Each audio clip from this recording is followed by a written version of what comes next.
Organizing efforts across the country have chosen colleges and universities as their prime target in fighting for major changes in workers' rights that this country is desperately in need of.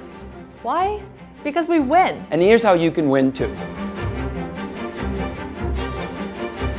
Hi, we are graduate student workers at NYU, and guess what? We've been exploited for far too too long. long. So we went on strike with about 2,200 other graduate students Demanding better wages, better working conditions, Better healthcare, better family benefits, and more.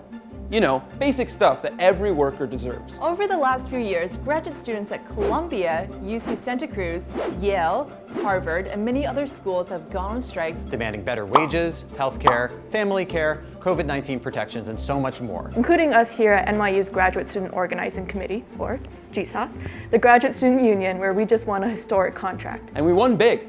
Not only were we able to raise the minimum wage for hourly workers by 30%, going up to 50% by the end of the contract, We were able to guarantee major improvements to our healthcare and family care. We doubled the size of the child care fund. We got ICE off of campus to protect our international immigrant workers and won stronger protections against harassment and abuse.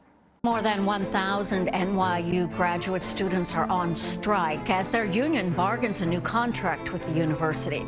These grads are demanding higher wages, better health care, and tuition relief.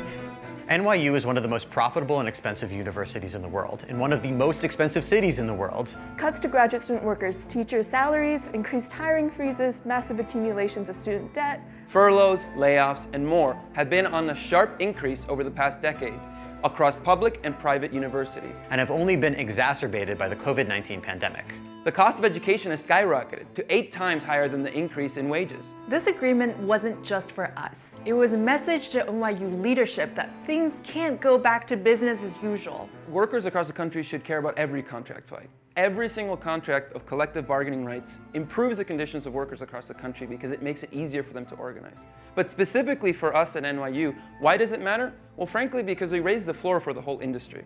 Every single contract fight that's going to continue after this one will know what we won and be able to point to it. It's already happened. GWC is renegotiating their contract and they pointed to our $26 wage.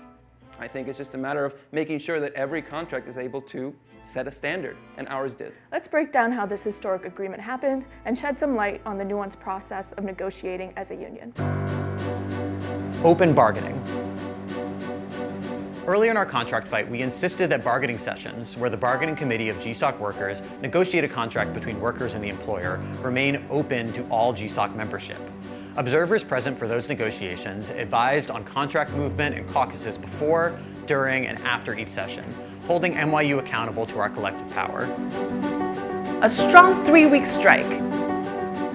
After authorizing a strike with a whopping 96% approval, we fought for striking workers to be able to picket virtually in an online interactive platform, making picketing accessible to international workers and any others unable to attend in person. Each week on strike empowered us to fight for a stronger contract, and by the end of the 3rd week, we won an immediate $6 raise.